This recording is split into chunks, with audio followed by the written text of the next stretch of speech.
Welcome to the Teaching Mythology podcast. I'm your host, Leslie, from Education is Powerful. Come with me as we explore myths through a modern-day lens. Welcome. Today I'm going to share my lesson plan that I gave on my first day of mythology class every semester. And what's really interesting is that initially I didn't start doing this lesson plan, but I wanted to make my first day of class kind of exciting, give a little preview to the course. But ultimately my goal was so that we would all have this common vocabulary around what mythology is. And it's because there are a lot of misconceptions about what mythology is and what mythology isn't. It's really interesting. I just got a comment on a reel that I did on Instagram where I was sharing my favorite mythology books for adults. And this person added a comment, and I think that they were being snarky. I mean, based on the Instagram handle that this person had, I think that that was their goal. They said, "Oh, you forgot one, the Bible," right? Implying that a mythology book for adults is the Bible. And my response back was, actually, the Bible would be an appropriate book because all mythology is a belief system, and it's a collection of stories shared that are part of that belief system, and all religious texts are mythologies. It's just that some mythologies are ancient, some are living, and that I just didn't include it in my list because it was an Instagram list for novels. But this is a huge misconception that a lot of my students had.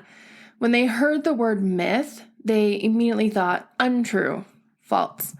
And that would color their perception of these stories. Or they would come to me with these questions about, ew, it's so weird that they're marrying their brothers and sisters. And they would get so caught up in these details that they were missing the big picture, the themes, the archetypes, So I created this lesson to do with the first day of class. And the minute I started doing it, it completely changed the tone of my class.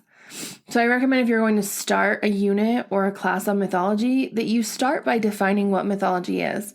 And what's really powerful for students is not to define it for them, but to help them discover what mythology is. So here's how I did it, and I called it a collaborative vocabulary activity. The first thing that we would do is I would have them brainstorm what they think of when they think of mythology.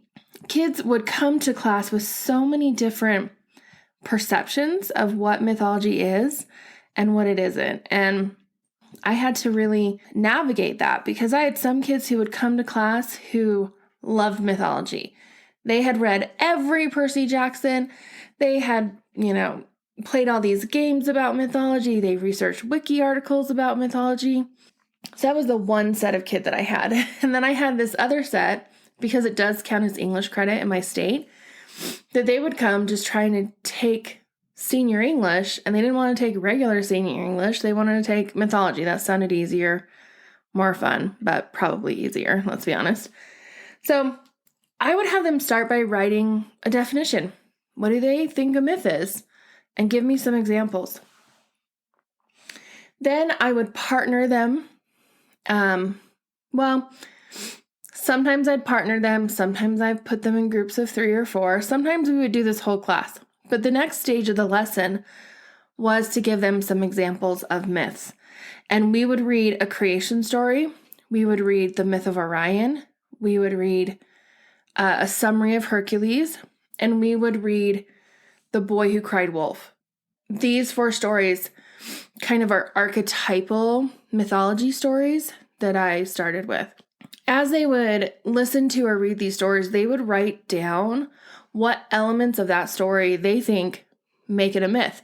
What qualifies this as a myth? What defines it as a myth? If you are trying to define a myth to somebody who has no clue what that word is, how would you describe it? So let's go through each of these stories. So in the myth of Orion, there are actually a couple different versions. And I would tell different ones at different times. But one I would tell was that Orion was an incredible hunter. He was supposedly able to walk on water and had great strength and stature, greater than any mortal. He was a skilled blacksmith. He walked and traveled all across the ancient world.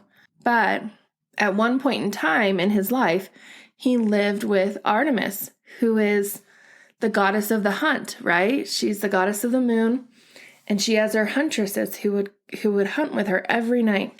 And Artemis, even though she had sworn to remain a virgin goddess, fell in love with Orion and wanted to marry him. However, her brother, who was Apollo, was not happy about this.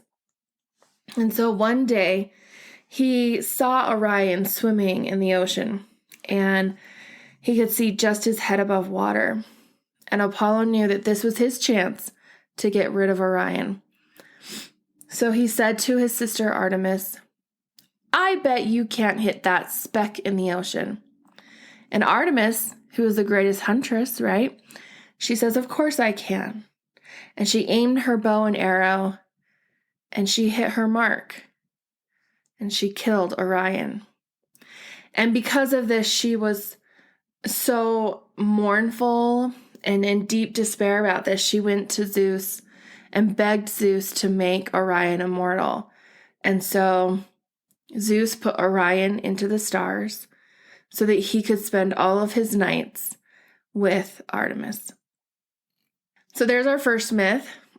And I would ask students, what makes this a myth, right? And they would usually come up with things like, oh, there's gods and goddesses and humans and mortals. And then some kids would say, oh, it explains how constellation Orion came to be in the stars.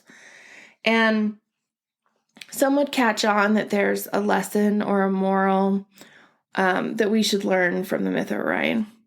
Okay, the next story we would read would be The Boy Who Cried Wolf. And I think we all know this one. That's okay, I'm going to summarize it anyway. So there was once upon a time a shepherd boy who sat on the hill watching the sheep. And he got really bored. I mean, I'm sure it was quite lonely sitting there, just him and the sheep. And so he decided to entertain himself one day, and he cried out, "Wolf, wolf, there's a wolf!" And the village came running, and there was no wolf. But the boy thought he was very funny. Then the next day, the boy got bored again, and he cried out, "Wolf, wolf, there's a wolf!" And the village comes running, and there's no wolf. And they tell him, "Don't cry wolf. No one will believe you." And the day after that, a real wolf came to his flock, and he screamed and he yelled, "Wolf, wolf, there's a wolf." But none of the villagers came to rescue him. And all of his sheep were scattered, and many were killed. So in this story, when I'd ask students, what makes this a myth? Immediately they would say, this is not a myth, this is a fairy tale or a folk tale. And say, yes, you're right. Because often we forget that myths are stories that we tell that are passed down from generation to generation. And they aren't just what's written down or formal, right? So this is a form of a myth. And so then once we got over that, students would say, okay, well, this is a myth because it teaches a moral or a lesson. Very true. That's what we're trying to get out of it, right? But some students would also catch on to the fact that it might have unusual circumstances, or there's a creature or a monster or an animal that is out to harm the main characters. So, okay, the next story I would tell would be a creation story. And I almost always told the Judeo-Christian creation story, and I had specific reasons why. So, I live in a very conservative religious community overall in the state of Utah, and I wanted students to know and understand that myth does not necessarily mean true or false. And I'm really trying to target that myths and mythology are a belief system. So I chose the predominant religion, Christianity, to tell their creation story, to try to get this idea across. So I would never read it straight from a version of the Bible. I would always have like a different take on it, just so it didn't feel so much like I was preaching at a pulpit or having students read sermons or read scripture, because there is that fine line, right? So here's the Judeo-Christian creation story. In the beginning, there was nothing, and God created the heavens and the earth. And the earth was a formless void, and the heavens and earth were in darkness. And God said, "Let there be light," and there was light. And he called God separated the light from the darkness, and he called it day and night. And that was the first day. On the second day, he said, "Let there be a dome in the middle of the waters." And this dome stretched above the waters, forming the sky. And night fell on the second day. On the third day, God said, "Let the waters be gathered together and let the dry land appear." And he called the earth to bear forth fruit, and plants and trees of all kinds filled the earth. On the fourth day, God said, "Let there be lights in heaven to separate the night from the day." And he created two lights, a greater light and a lesser light, and set them in the sky to be the sun and the moon. He also created stars and set them above the moon. On the fifth day, God said, "Let there be living creatures on the air and the sea and on the dry land." And they all began to fill the earth and multiply. On the morning of the sixth day, God created man in his image and called him Adam. From one of his ribs, he created the first woman, and she was called Eve. And God looked out at all of his creation and saw that it was good. And on the seventh day, he rested from all his labors.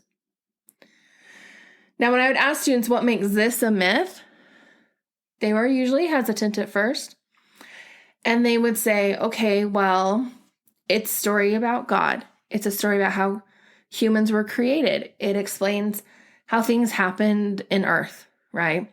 And we'd go through all the things that it explains. And it's at this point that I'd really introduce this idea of a belief system. So the last story is a summary of Hercules, not the whole myth, just a summary. And most kids know this myth or know this story, so it can be quite short. But we start with Hercules is considered to be the greatest of all heroes. And he's incredibly strong, right? And confident. And he is fearless in so many ways. Well, he was married to Megara, and they had 3 children. And Hera was so jealous of Hercules, who was a son of Zeus, an immortal woman, that she was always trying to kill him. She had tried as a child when he was a child, and she sent snakes into his crib, right? He was always able to survive Hera's attempts to kill him. So she decided, instead of trying to kill him, she would punish him. And so once he was married, an adult, and had 3 kids, she sent madness to him and made him go mad. And he ended up in this fit of rage, killing his wife and his 3 children. It was brutal. Actually, like in the myth, it describes like blood splattering the walls. I mean, it is a brutal death. So he comes out of this madness and he is incredibly sorrowful. And he goes to the oracle at Delphi to cleanse himself and to see what he can do to be forgiven of this horrific crime. And the oracle says to him that he needs to go to his cousin King Eurystheus and perform 10 labors for him. Now, Eurystheus and Hera are working together, and their plan is to give Hercules the hardest labors they can possibly think of so that he might die, right? And then he'll be cursed in the underworld. Well, he ends up doing 12 labors, and we're going to read this further in the class, and so we don't go into too much detail about all these labors. But it ends with him going down to Hades and bringing the three-headed dog up from Hades. At the end of his life, after all these labors, he is seen as being forgiven and being worthy, and he's allowed to enter Mount Olympus and live with the gods. And so he becomes one of the gods. When I ask students, what do they see in this myth? They talk about, it's about heroes and mythical monsters and great tales. And if they really know mythology, they might say it's a heroic journey. And I say, yes. So this is the first stage. And so generally students are in groups or pairs, and they only read one of these stories. They write down what they think makes it a myth, and then they get together with another group or another person who has read a different story. They share their story, why they think that makes it a myth, and they add to it until they have all of the myths, right? So there are lots of different ways that you can do that depending on the amount of time and space available in your class and size of class. Once they have heard all 4 versions of the myths and they've written down their notes of what make it a myth, then they, as a partnership, have to decide on a definition, a one-sentence definition of what is a myth or what is mythology. And it's interesting to see them kind of wrestle with this idea and try to combine all these ideas. And it's really great. It's like deep knowledge for them. And then what I have them do is they will either get with another partnership or another group, or I just want them to hear other ideas. So they'll be with another group and they will then share all their definitions. And they have to turn all of their definitions into one group definition. One sentence. So they all have to come to a consensus. This means they have to revise, edit, evaluate, reframe, rewrite. It's a really powerful technique to help students gain deep knowledge of what a word means. Once they have their group definition, they write it. Every group writes it on the board. So my board is covered with definitions. And then I take on the role of facilitator and I say, okay, what do we see in common? And I leave a space in the middle. And students will say, it's about God's interaction with humans. And I'll write that. And then I'll start erasing where I see it in all the definitions. Or they'll say, it's about heroes, or it explains how the world was created. And I start erasing. And we start forming our final definition, and they write that down. And this is our first day lesson. So at the end of the day, we usually end up with a definition that is something along these lines. Mythology is the study of belief systems, stories about gods, heroes, and man. Often these stories teach a lesson or explain a natural phenomenon. And then we get to have a discussion of what belief systems mean. And I get to walk over to the map that I have in my classroom and talk about living mythologies and ancient mythologies. Ancient mythologies are dead. Nobody believes in them anymore. But living mythologies are mythologies that people still believe in. So we have the Judeo-Christian mythology, we have Indian mythology, we have some Native American mythologies, we have Chinese and Japanese mythologies, Aboriginal mythologies, and it's really interesting for students to kind of go, wait, what? People still believe in some of these stories?